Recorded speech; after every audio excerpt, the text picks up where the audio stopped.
Hello everyone and welcome back to the Great Book of Grudges. My name is Nathan and we're back with another Total War Warhammer video. Once again we'll be showcasing new units added in for the Twisted and the Twilight DLC. This time we'll be taking a look at the Sisters of Twilight and the rest of the Wood Elves added in. So without further ado, let's begin.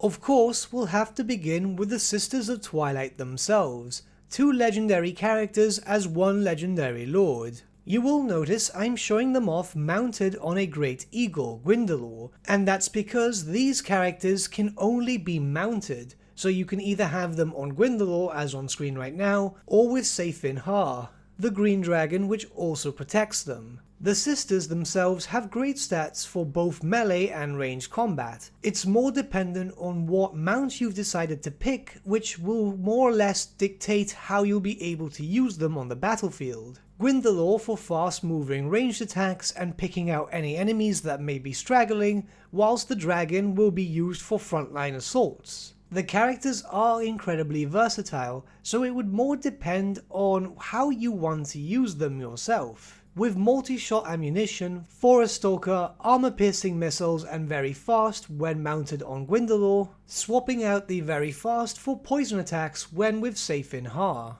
This is an extremely versatile lord, perhaps it will be one of the strongest ones for the Wood Elves. Spellweavers are a new lord character to be added in for the Wood Elves. These are your basic spellcaster lords, able to use the same winds of magic the Wood Elves normally have access to, but also now the lore of high magic and dark magic, which now allows you to run a full spellcaster elf army.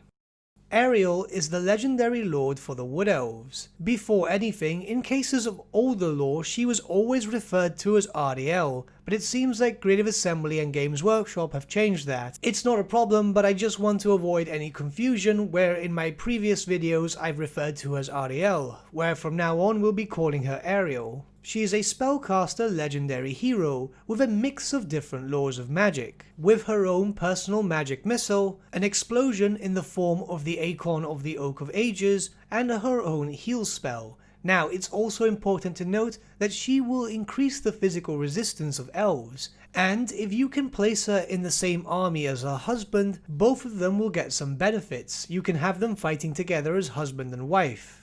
Our first new unit is that of the Blade Singers. Forest Stalker, armor piercing, anti-infantry and dodge. These are the superpowered war dancers. If you're used to using the war dancers on the battlefield, you'll know more or less how to use the Blade Singers.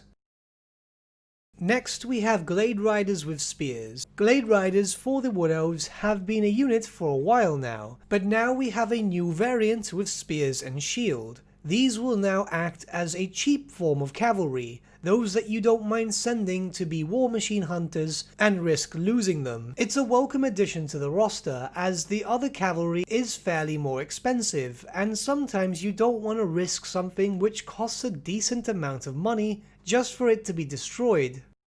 Many of you liked the great stag that was shown off with the Total War Axis hero, the Glade Captain. Well, you'll be happy to know that Great Stags will also be its own monstrous cavalry unit in the form of Great Stag Knights, where they'll have the following special rules: Forest Stalker, armor piercing, very fast, and Vanguard deployment. Yep, they have Vanguard, meaning that you can take them up close and personal very early on. Now you can show off against Bretonnian players with who has the better cavalry. And if you want them in a more ghostly appearance with the Ethereal special rule, there is also one variant as a Regiment of Renown.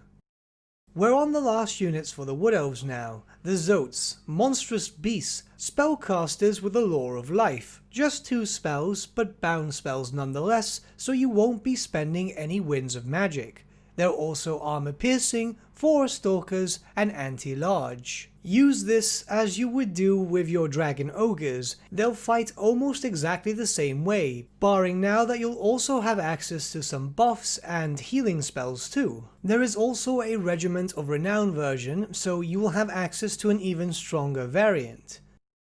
And with that, we've checked out all the units being added in for the Wood Elves in the Twisted and the Twilight. I understand that it might not seem like a lot, but you have to bear in mind that a heavy rework has come into effect, and the Wood Elves themselves did not really have that many missing units. Of all the races and factions established in Total War Warhammer, this is probably one of the ones that is the most complete, barring missing characters more than anything. We also have to take into account that there is a bunch of new units coming in for Bertsche's faction, which I'll show off in a video very soon, and obviously we have the FLC hero for Total War Access, the Glade Captain, so there is a nice variety of stuff being added in. I feel like the Wood Elves themselves have enough added in terms of units, especially since all they were really lacking is just some quick monstrous units, and they've got that now with the case of the Zoats and the Great Stag Knights. I wouldn't say they're missing really much of anything else. I think the roster is now well and truly fluffed up.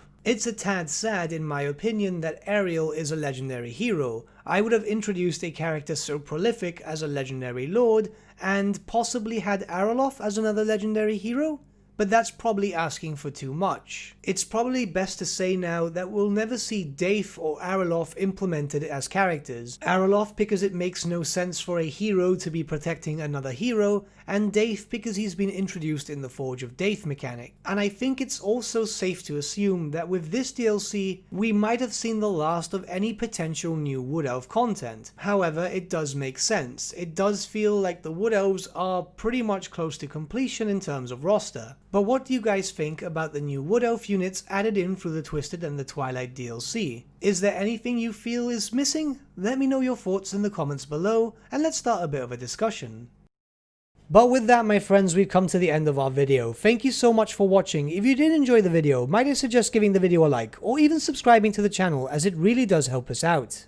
In the description section below are various links to different social media platforms such as Facebook, Instagram, and Discord. Also in the description section is an affiliate link with Element Games where you could buy loads of hobby-based products, not just Warhammer, for 10 to 25% off. Making a purchase using that link and also our special code, which is also in the description, supports the channel at no extra cost to you, which we think is rather cool. A big thank you to our patrons. Your support means the world to us. It's amazing that people want to help a small channel like us grow and get to a higher level of content. A big thank you to Gibraltar LUSC, Ryan Bertsche, Andrew Prince, and Okro for subscribing to us at our Fane level. You guys are super cool. And a big thank you to Edward Yule, VS Vasan, Aaron Whitman, and Shaggy for subscribing to us at our King level. Honestly, we can't thank you all enough. And lastly, a big thank you to all of you for liking, sharing, and commenting on these videos. Honestly, it's because of you guys that the channel's been growing at such a great pace lately, so we can't thank you all enough. But with that, my friends, thank you so much for watching once again, and we shall see you all again very, very soon. Have a good day.